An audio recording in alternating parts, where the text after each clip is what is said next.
Il existe des pertes qui ne font aucun bruit. Elles ne se produisent pas dans une dispute éclatante, ni dans un moment dramatique, où tout s'effondre d'un seul coup. Elles commencent d'une manière presque invisible. Un mot de trop. Une réaction impulsive. Une limite que l'on abandonne pour éviter un inconfort passager. Et peu à peu, sans que l'on s'en rende compte, quelque chose change dans la manière dont les autres nous regardent. Le respect ne disparaît presque jamais à cause d'un seul événement. Il s'effrite dans le silence, dans les habitudes que l'on répète chaque jour, dans la façon dont on tolère certaines choses, dont on réagit aux provocations, dont on laisse ses émotions décider à la place de sa raison. Beaucoup d'hommes traversent ce processus sans comprendre ce qui est en train de se produire. Ils sentent que quelque chose s'est déplacé autour d'eux. Leurs paroles semblent peser moins lourd, leur présence inspire moins d'attention. Et pourtant, personne ne leur explique pourquoi. Les anciens stoïciens observaient ce phénomène avec une lucidité implacable. Marc Aurèle écrivait que la valeur d'un homme ne se mesure pas à ce que les autres disent de lui, mais à la manière dont il gouverne son propre esprit. Sénèque rappelait que celui qui ne se gouverne pas lui-même finit toujours gouverné par les circonstances, par les émotions, par l'opinion des autres. Et Épictète insistait sur une vérité simple, mais exigeante. Tout ce qui brise un homme commence presque toujours par une petite concession intérieure. Dans ce message, nous allons examiner 11 comportements discrets qui, lorsqu'ils s'installent dans la vie d'une personne, commencent à éroder son respect et à affaiblir sa valeur sans qu'elle en ait pleinement conscience. Ce ne sont pas des erreurs spectaculaires. Ce sont des habitudes silencieuses, des réflexes quotidiens, des manières de penser et de réagir qui, avec le temps, transforment la façon dont le monde perçoit quelqu'un. Mais l'objectif ici n'est pas de juger ni d'accuser. L'objectif est de comprendre. Car le stoïcisme ne cherche pas à contrôler les autres. Il enseigne à restaurer l'ordre à l'intérieur de soi. Et lorsque cet ordre intérieur revient, quelque chose change naturellement dans la manière dont on se tient, dont on parle, dont on agit. Ce que vous allez découvrir n'est pas une méthode pour imposer le respect par la force. C'est une invitation à observer certaines attitudes qui le font disparaître lentement et à comprendre pourquoi les esprits les plus forts apprennent à les éliminer de leur vie. Car le respect véritable ne se réclame pas.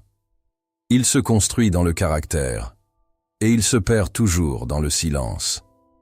Expliquer sa valeur à ceux qui n'ont jamais eu l'intention de comprendre. L'une des premières choses qui commencent à briser le respect d'un homme dans le silence est l'habitude de s'expliquer sans fin à des personnes qui n'ont jamais eu l'intention d'écouter pour comprendre.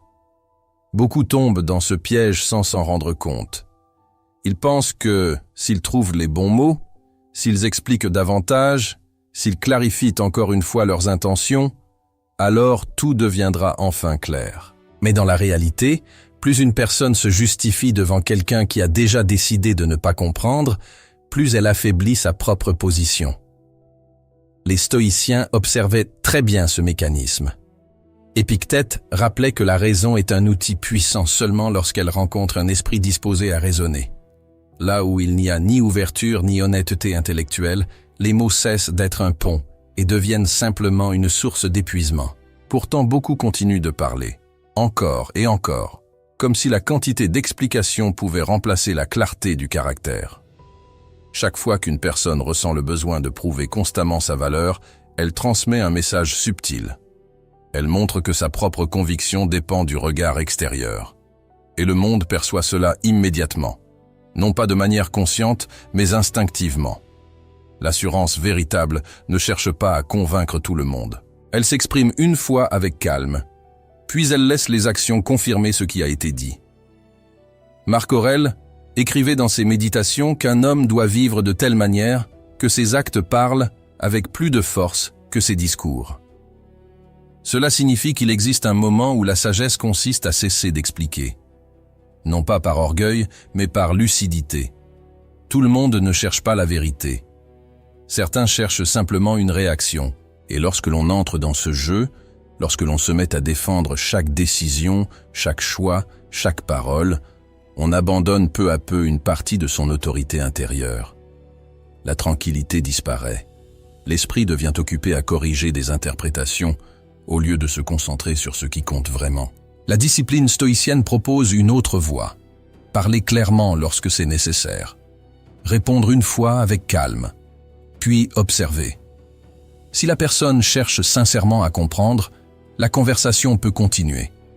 Mais si l'échange devient une tentative constante de justification, la sagesse consiste à se retirer. Négocier ses limites par peur de l'inconfort. Une autre chose qui commence à affaiblir le respect d'un homme dans le silence est la tendance à négocier ses propres limites pour éviter un moment d'inconfort. Beaucoup pensent que céder légèrement, tolérer un peu plus, accepter ce qui dérange afin de maintenir la paix est une forme de maturité. Mais avec le temps, cette habitude produit l'effet inverse. Elle enseigne au monde que les frontières de cet homme sont flexibles, que ses principes peuvent être déplacés si la pression est suffisante. Le respect n'est toujours d'une perception très simple. Les autres observent si une personne est stable dans ce qu'elle accepte et dans ce qu'elle refuse.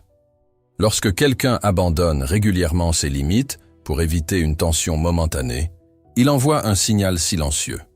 Ce signal dit que la tranquillité immédiate compte plus que la fidélité à ses propres standards. Les stoïciens considéraient cette question avec une grande clarté. Sénèque expliquait que beaucoup d'hommes ne perdent pas leur dignité à cause d'une grande faute, mais à cause d'une série de petites concessions qu'ils acceptent pour éviter un désagrément. Au début, cela semble insignifiant, une remarque ignorée, une demande acceptée malgré le désaccord intérieur, une situation tolérée alors que l'esprit sait déjà qu'elle dépasse une limite. Mais ces moments s'accumulent, et chaque concession faite par peur de l'inconfort affaiblit légèrement la position intérieure de la personne. L'esprit devient moins ferme, la posture change, la parole perd une partie de son poids. La discipline stoïcienne enseigne quelque chose de simple, mais exigeant. L'inconfort n'est pas un ennemi. Souvent, il est simplement le prix de la cohérence. Dire non peut créer un silence. Refuser quelque chose peut produire une réaction. Maintenir une limite peut provoquer une tension temporaire. Mais cette tension est courte. L'effet d'une limite respectée, lui, dure longtemps. Épictète rappelait que personne ne peut nous forcer à abandonner notre caractère. Mais il ajoutait aussi que beaucoup le cèdent volontairement parce qu'ils redoutent une confrontation, une critique ou un moment de malaise. Pourtant, ce sont précisément ces moments qui révèlent la solidité d'un esprit. Un homme qui protège ses limites avec calme n'a pas besoin d'élever la voix, ni de convaincre tout le monde. Sa constance devient visible. Et cette constance transforme lentement la manière dont les autres se comportent avec lui. Réagir émotionnellement à chaque provocation. Il existe un piège subtil qui détruit la valeur d'un homme sans qu'il en soit pleinement conscient. C'est l'habitude de réagir immédiatement à chaque provocation, à chaque remarque, à chaque petite friction de la vie quotidienne. Beaucoup pensent que répondre instantanément est une preuve de force. Ils croient qu'ils doivent se défendre, réagir, répondre à chaque mot, corriger chaque offense. Pourtant, ce comportement révèle souvent l'inverse de la maîtrise. Les anciens stoïciens observaient que la véritable faiblesse ne réside pas dans l'attaque extérieure, mais dans la facilité avec laquelle l'esprit est perturbé. Épictète expliquait que si quelqu'un peut provoquer ta colère avec quelques mots, alors cette personne possède déjà une forme de pouvoir sur toi. Et le monde perçoit cela très vite. Lorsqu'un homme réagit à chaque petite provocation, il montre involontairement que ses émotions gouvernent ses actions. La colère instantanée, l'indignation rapide, les réponses impulsives donnent l'illusion d'une défense de l'honneur. Mais en réalité, elles exposent un esprit facilement manipulable. Celui qui contrôle tes réactions contrôle ton état intérieur. Et celui qui contrôle ton état intérieur finit par influencer ta réputation, ta crédibilité et ta stabilité. Marc Aurèle rappelait constamment à lui-même une discipline simple. Entre l'événement et la réaction, il existe toujours un espace. Dans cet espace réside la liberté de choisir. La plupart des gens ne voient jamais cet espace. Ils passent directement du stimulus à la réaction. Une parole déclenche une réponse. Une critique déclenche une défense. Une provocation déclenche une explosion. Mais l'homme discipliné agit autrement. Il observe d'abord. Il comprend que beaucoup de provocations ne cherchent qu'une chose, une réaction émotionnelle. Car une réaction émotionnelle révèle immédiatement une faiblesse. Elle montre que l'esprit n'est pas encore gouverné par la raison. La maîtrise stoïcienne ne consiste pas à supprimer les émotions. Elle consiste à ne pas leur confier le commandement. Lorsque quelqu'un provoque, critique ou teste les limites, la réponse la plus puissante n'est pas toujours une parole rapide.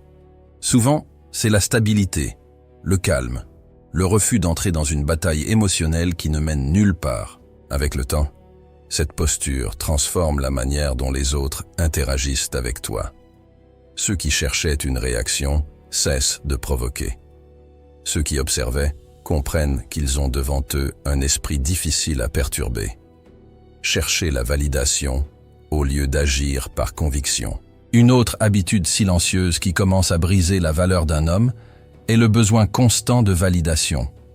Beaucoup vivent sans s'en rendre compte, sous l'influence du regard des autres. Avant d'agir, ils observent les réactions. Avant de prendre une décision, ils cherchent l'approbation. Avant de défendre une idée, ils évaluent si elle sera acceptée ou critiquée. Au début, cela semble naturel. L'être humain vit parmi les autres et il est normal de considérer leurs opinions. Mais lorsque l'approbation extérieure devient la condition pour agir, quelque chose d'essentiel se perd. La direction intérieure disparaît. Les décisions cessent d'être guidées par des principes et commencent à être dictées par la peur du jugement. Les stoïciens voyaient ce phénomène comme une forme subtile de dépendance. Sénèque expliquait que l'homme qui cherche continuellement l'approbation du monde finit par perdre la capacité de se respecter lui-même. Car chaque décision devient une négociation entre ce qu'il croit juste et ce qu'il pense que les autres accepteront. Cette dynamique est perçue instinctivement par ceux qui nous entourent. Lorsqu'un homme parle avec conviction, même ceux qui ne sont pas d'accord reconnaissent une certaine force dans sa position. Mais lorsqu'un homme ajuste constamment ses paroles pour obtenir l'acceptation, sa voix perd du poids. Ses mots semblent hésitants. Son caractère devient difficile à définir. Marc Aurèle écrivait souvent sur cette tentation. Il rappelait que la valeur d'une action ne dépend pas du nombre de personnes qui l'approuvent, mais de sa conformité avec la raison et avec la justice. L'opinion des autres change constamment. Aujourd'hui, ils approuvent. Demain, ils critiquent. Celui qui construit son identité sur ces fluctuations se condamne à une instabilité permanente. La discipline stoïcienne enseigne une autre manière de vivre. Elle demande de clarifier ses principes avant d'agir, de comprendre ce qui est réellement important, puis d'agir en accord avec cette compréhension, que cela plaise ou non. Cela ne signifie pas ignorer le monde ou mépriser les autres.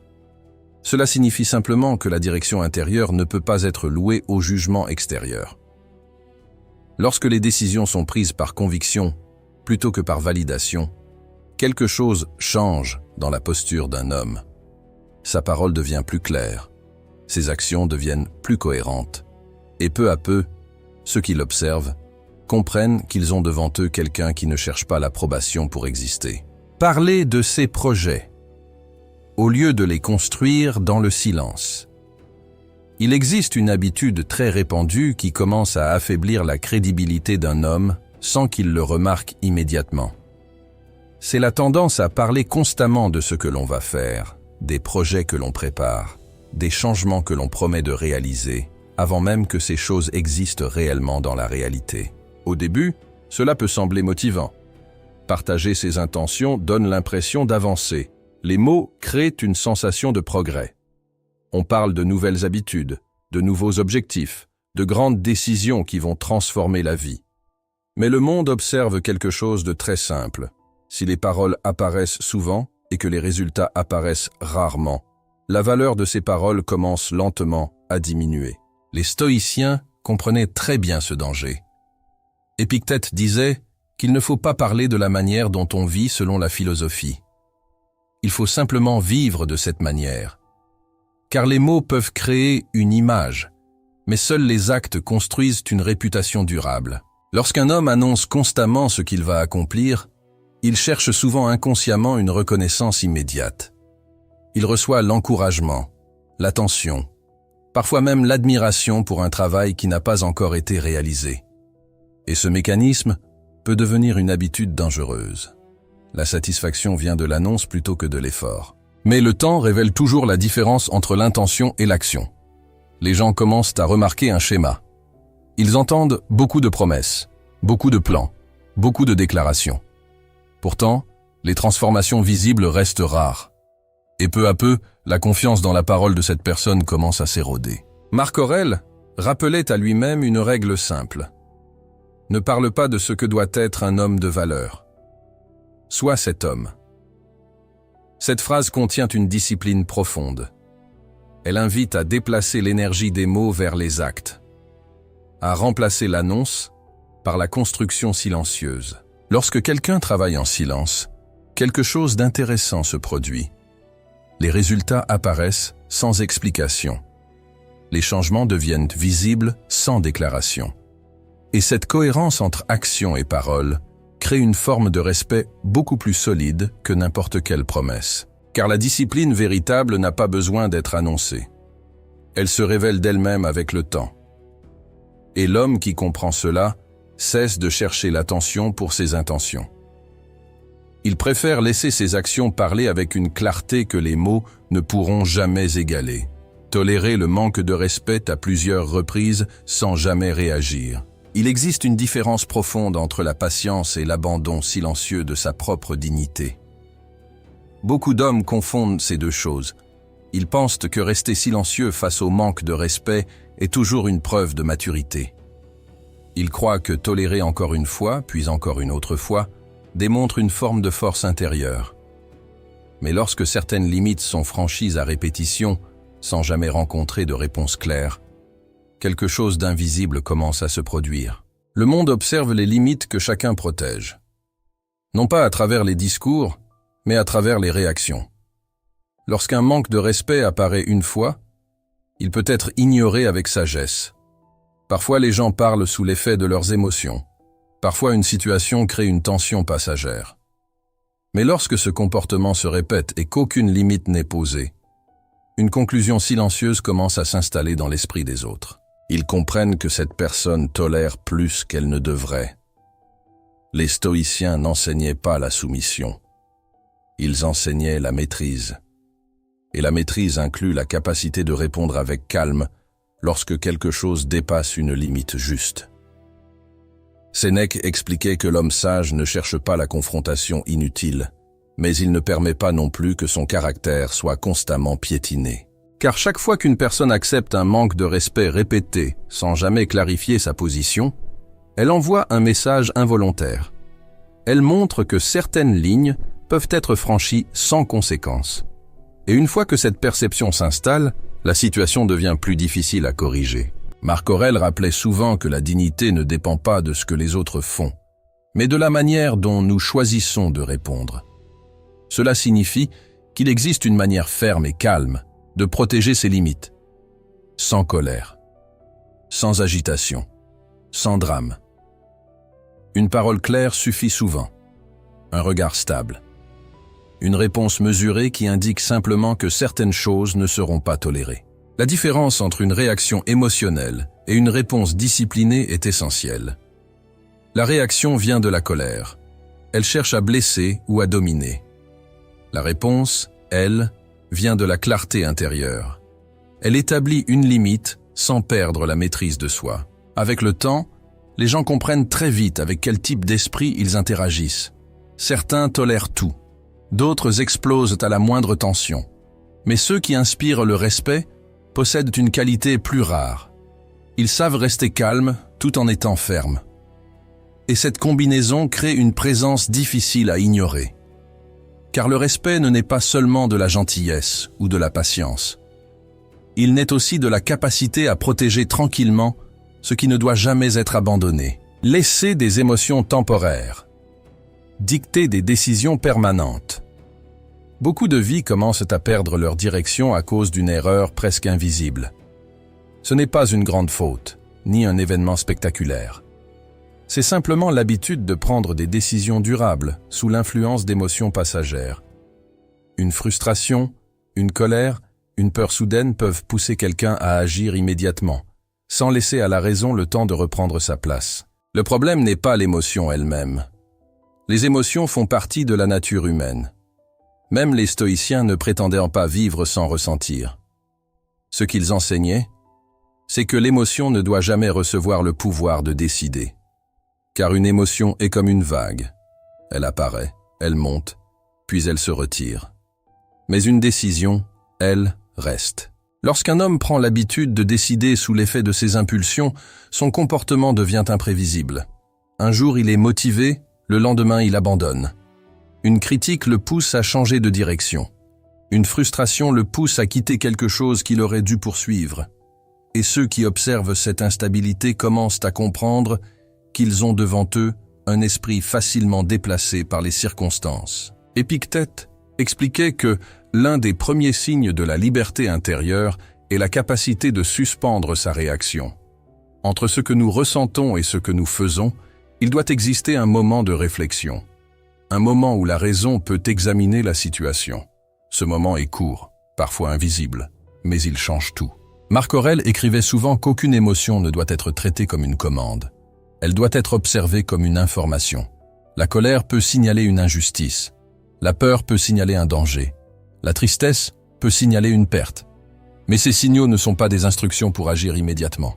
Lorsque quelqu'un agit constamment sous l'effet de ses émotions, sa trajectoire devient chaotique. Les projets commencent, puis disparaissent. Les relations se tendent, puis se brisent. Les décisions importantes deviennent des réactions instantanées. Mais lorsqu'un homme apprend à ralentir ce moment entre le sentiment et l'action, quelque chose change profondément. Il observe l'émotion, il la laisse passer, puis il choisit sa réponse avec lucidité. Cette discipline crée une stabilité rare. Les autres comprennent qu'ils ont devant eux quelqu'un qui ne se laisse pas emporter par chaque tempête intérieure. Et cette stabilité transforme la manière dont sa parole, ses décisions et sa présence sont perçues. Adapter son caractère pour plaire à chaque personne. Il existe une forme de perte de valeur qui se produit lentement, presque imperceptiblement. C'est lorsque quelqu'un commence à ajuster son caractère selon la personne qui se trouve devant lui. Avec certains, il parle d'une manière. Avec d'autres, il change complètement de ton, d'opinion, parfois même de principe. Au début, cela peut sembler être de l'adaptabilité, une capacité sociale utile pour naviguer dans différents environnements. Mais lorsque cette adaptation touche l'identité elle-même, quelque chose d'essentiel commence à se dissoudre. Les gens perçoivent instinctivement la cohérence. Ils observent si une personne reste la même d'une situation à l'autre, si ses valeurs demeurent stables lorsque le contexte change. Lorsqu'un homme modifie constamment sa posture intérieure pour plaire, pour éviter un désaccord, ou pour obtenir l'approbation d'un groupe différent, son caractère devient difficile à lire. Et ce qui est difficile à lire inspire rarement un respect profond. Les stoïciens considéraient le caractère comme une structure intérieure qui doit rester stable face aux circonstances. Épictète expliquait que l'homme qui vit selon des principes ne change pas de nature selon la compagnie dans laquelle il se trouve. Il peut adapter sa manière de parler, son langage, sa manière de s'exprimer. Mais ses valeurs, elles, ne bougent pas. Lorsqu'une personne cherche constamment à plaire, elle commence à perdre ce centre intérieur. Elle observe les réactions, elle ajuste ses mots, elle modifie ses positions pour maintenir l'acceptation autour d'elle. Peu à peu, ce comportement crée une impression étrange. Les autres sentent qu'il n'y a pas de colonne centrale, pas de direction claire. Marc Aurèle rappelait que la dignité d'un homme dépend de la fidélité à sa propre nature rationnelle.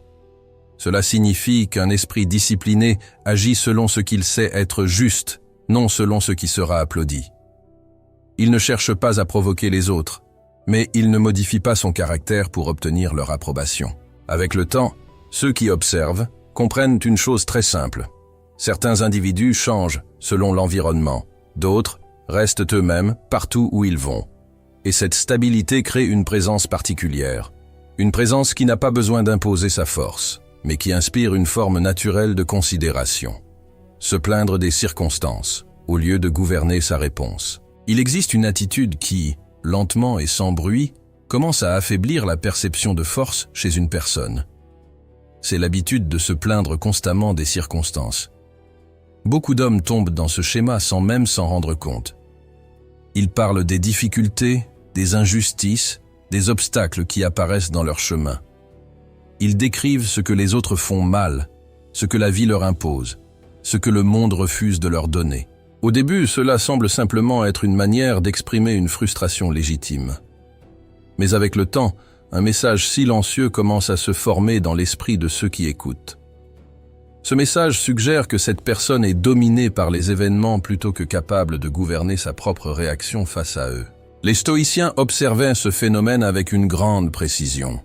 Épictète enseignait que certaines choses appartiennent à notre contrôle et que d'autres ne dépendent pas de nous. Les circonstances, les actions des autres, les imprévus de la vie se trouvent presque toujours dans la seconde catégorie. Mais la manière dont nous répondons à ces événements appartient entièrement à la première. Lorsqu'un homme se concentre uniquement sur ce qui lui arrive, il se place dans une position de passivité. Son énergie mentale est dépensée à commenter la difficulté plutôt qu'à choisir une réponse digne face à cette difficulté. Peu à peu, cela façonne une réputation invisible. Les autres commencent à voir quelqu'un qui réagit au monde plutôt que quelqu'un qui dirige son propre esprit. Marc Aurèle rappelait constamment que les événements extérieurs ne possèdent aucun pouvoir direct sur notre caractère. Ce pouvoir n'apparaît que lorsque nous leur donnons notre consentement intérieur.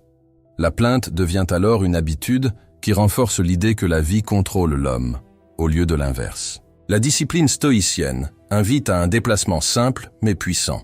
Au lieu de demander pourquoi les circonstances sont difficiles, l'esprit se demande comment il peut y répondre avec dignité.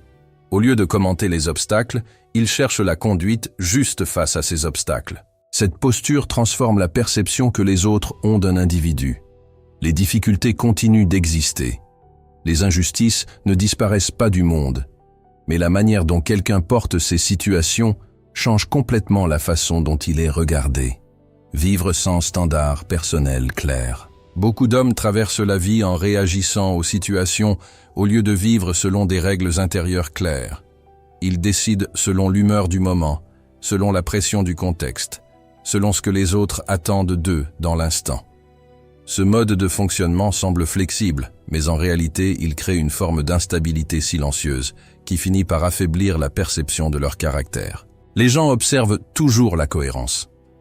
Ils ne regardent pas seulement ce qu'un homme dit aujourd'hui. Ils observent s'il dit la même chose demain. Ils ne jugent pas seulement une action isolée. Ils observent si cette action correspond à une ligne de conduite constante.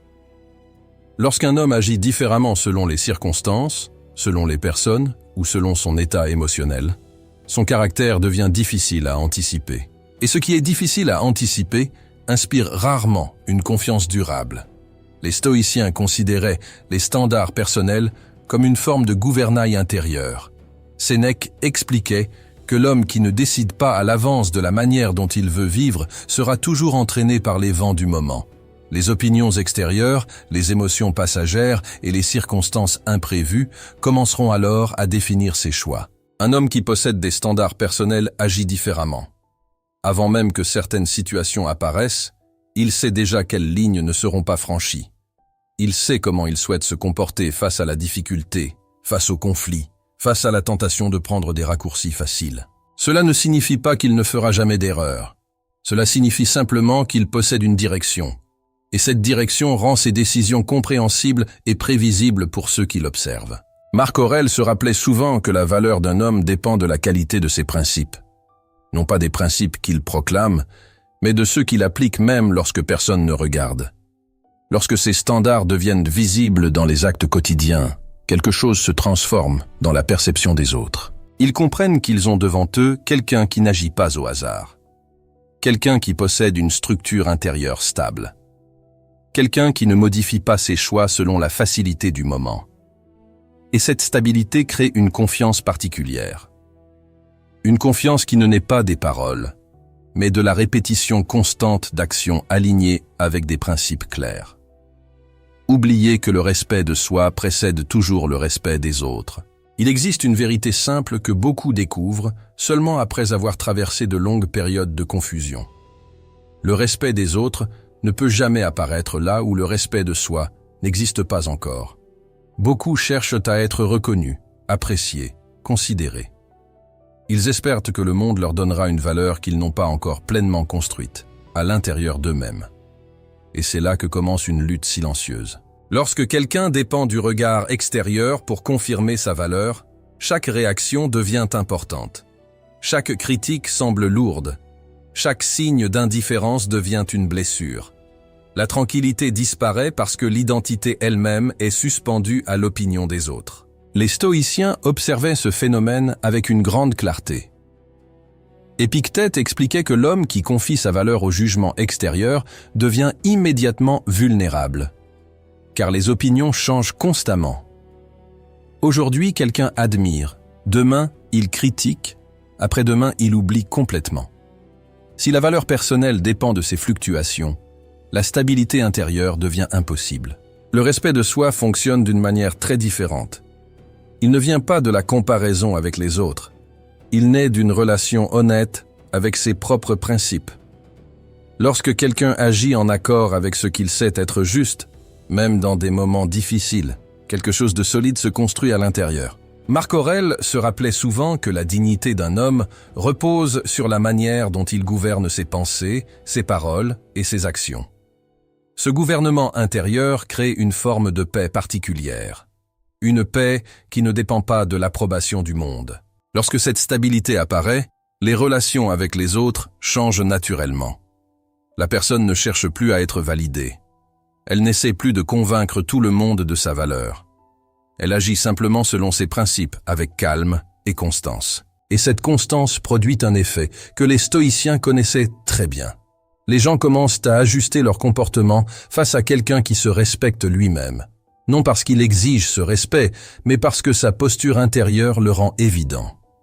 Le monde ne donne jamais durablement à une personne une valeur qu'elle n'est pas prête à porter intérieurement.